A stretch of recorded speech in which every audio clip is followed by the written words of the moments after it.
So I can share this Minitab worksheet with you guys also. So I can save this wherein I have done all the tests, and you will be able to open it as well and see the inferences as well. But if you have a lower version or a higher version, then I don't think you'll be able to open it. So I'll share this worksheet with you all also. And I have got it for the previous test that we have done earlier. So I will share that as well. So I go to control charts. I go to variable chart for subgroups and I click on X bar S. So here it's HT, number of subgroup size has to be more than 5. So let's say I take 6 here. I go on scales, click on stamp, date time.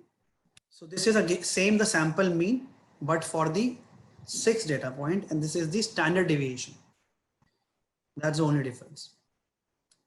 But your lower control limit and upper control limit numbers changes.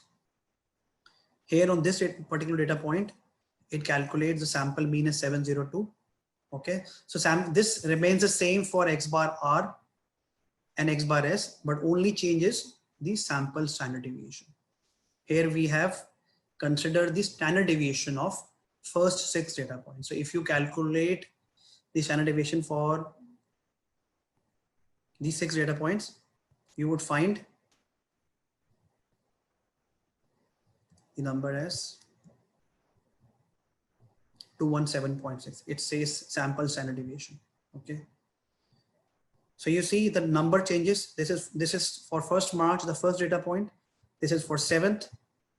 This is for 13th. Okay. This is for 20th. This is for 20th. 19th, sorry. And this is for 25th. So this is how the data has been segregated based on the standard deviation for 6 consecutive data points, which are independent in nature. So that's what is the X bar S. The difference is standard deviation and range. Are we good with X bar S as well? Any question anybody has? No, sir, we're good. Can you go back to the X bar R chart? Yeah, sure. Let me just. Okay.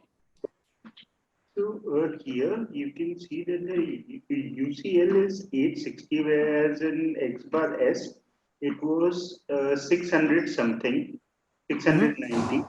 Can you go to the IMR chart? Okay. Was for the. So here in IMR chart we can see that the UCL and LCL, they are much wider than in X bar R, and in X bar S it is much more compact. So we can say that I mean it may be because it should be because, you know, when we take a mean, whenever we take a mean of larger numbers, it usually regresses to the average, so it gets closer and closer to the average line. So two things here, and very good and interesting question here is, so what Ashwini is trying to ask you here is that in the IMR, when we had around 450 data points wherein the data was captured, the UCL and LCL was, you know, 117 and 1032. But when we went for an X bar R and we put a sample size subgroup as 4, then it populated the data into not into 450, but 450 divided by 5, which is 90 data points. On 90 data points and on 450 data points. Okay, now there is a comparison. Earlier I was capturing the control chart on 450 data points. Now I am doing it for 90 data points. So when I'm doing it for 90 data points, I would have different values because those were the actual values and these are the mean values. So in that particular case, here, this number is the average of average. Okay. When I do the average of average, and therefore the data points becomes little closer to each other. And that's the reason you would see this control chart is kind of cluttered when you see data points are very close to each other. And when I look at the X bar R, here I see there is, you know, since it's taken a range here, that's the reason you would see the data points are clearly interpreted. So therefore the mean remains the same, but yes, the UCL and LCL changes drastically. So that is the answer to your question. It is because of the data point which have reduced from IMR to X bar R and to X bar S. And would it also allow for tighter control? Because in IMR chart, we see that there's only one point which is out of control, and that's also in range. But in X bar R, there are 3 points out of control, and in X bar S, there are 4 points out of control. Because we can keep the LCL and UCL tighter together. Yes. So sorry, I didn't get the question. Are you giving some explanation? Like, is it a comment or was there a question? It is a question. So if we let's say want to have a much more stringent look, if we want to take a much more stringent look at our data, then we will go for the one which has more subgroups, so that we can have a we can see wherever it is going out of control, the more number of regions. Yeah. So absolutely, when you have more data points, when you have around 500, 600 data points, and you have you want to look at more subgroups, so give the subgroup size as higher and go for an X bar S. Give a subgroup size of maybe 7 or 8, and then start looking at the control chart, wherein there you will find the actual picture, because IMR will not give you a correct picture. IMR is only applicable when you have very less data points, maybe only 8 or 10, then it is good to look at. Otherwise, if you have many data points, probably every day. So let's say you are in the control phase for 3 months, and for the first month, you have captured the data, entire July, which is being captured on a daily basis. Now you have 30 data points. Then in that case, don't go for an IMR. Go for X bar S or maybe X bar R. There you would see the actual picture. There you would see if the data points are outside control limit, because then you again have 2 more months to control the project that you have in hand. But if I only conclude with the IMR and say, oh, this is good to go, and don't take any action in the next 2 months and sit idle, just looking at the data, oh yeah, X bar or IMR is good to go, let's conclude, then I am giving a wrong picture to the management. So therefore, these 3 charts are being prepared to make a decision that whether my process is within control or outside control. Yes, go for Kishore. When we are having this out of range points, and we are considering more than 5 subgroups, right? So how do we know that which subgroup is affecting the out of control? It is the average. So if I conclude for X bar S, let's say, it is telling me, so 28 March, okay,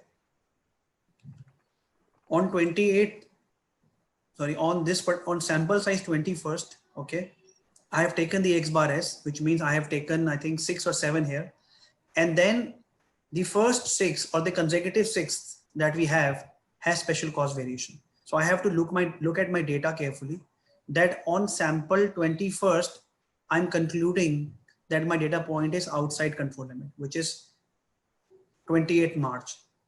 So on 28 March, my sample mean is 702.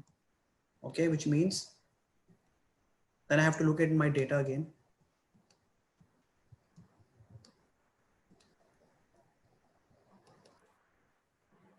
Okay, so maybe, so these 6 data points that we have, okay, these 6 or 7, depending upon what we have taken, I have to question these. So on this, but on the day which is showing, this is we have calculated till, okay. So on 28 March, if my mean is 702, which means it is showing you for the previous 6 days or 5 days as well, for which you have taken the subgroup. So here in this example, I think we have taken the subgroup size as 6. Okay. So for the 6 data points till 28 March is on question. So I'll go back and ask my team that what has happened in the last 6 days, that my mean has drastically reached here. I have to do something about it. It says my control limit is 696. Okay. So I need to do again the hypothesis,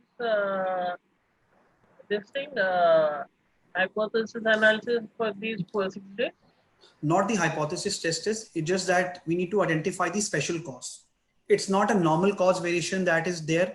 It's a special cause, which is happen once in a blue moon.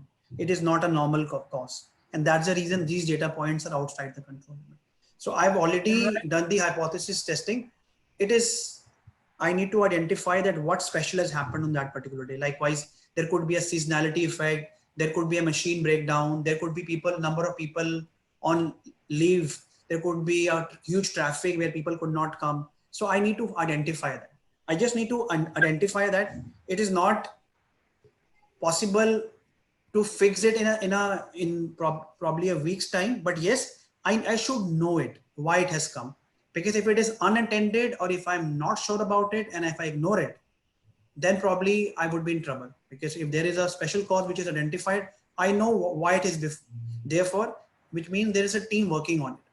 Okay, but it has come again and again. So let's say I know this is for the traffic, but I don't know why this is for. So until and unless I don't know it, I would not go further. So no hypothesis testing, nothing else. Just try and identify what has this cost for. So we need to find out the reasons for this special cause, right? Yes, we need to find out the reason. Yeah. Any other things, right? Could be any. Yeah. So just remember, this would not be a normal cause. This is a special cause, and that's the reason it has come. So it is very, very easy to identify the special causes, but difficult to identify the normal cause, and that's why we do the project, to identify the normal causes. But special causes are not difficult to identify. We can clearly identify while doing a discussion or while doing the data analysis. But hypothesis testing is not required at the moment. So great. I would recommend you to practice it. I have already shared the data with you. This data is already with you. You can change the data, have some extreme values in it, put some numbers in it, and see that how this data is being interpreted. If you already have the data for your workplace, if you have already installed Minitab, you can go ahead and look at the control chart. This tool is not to be used in a project also. You can use it any point in time and give it to the management and say that there is a special cause on this particular day. We should go and identify.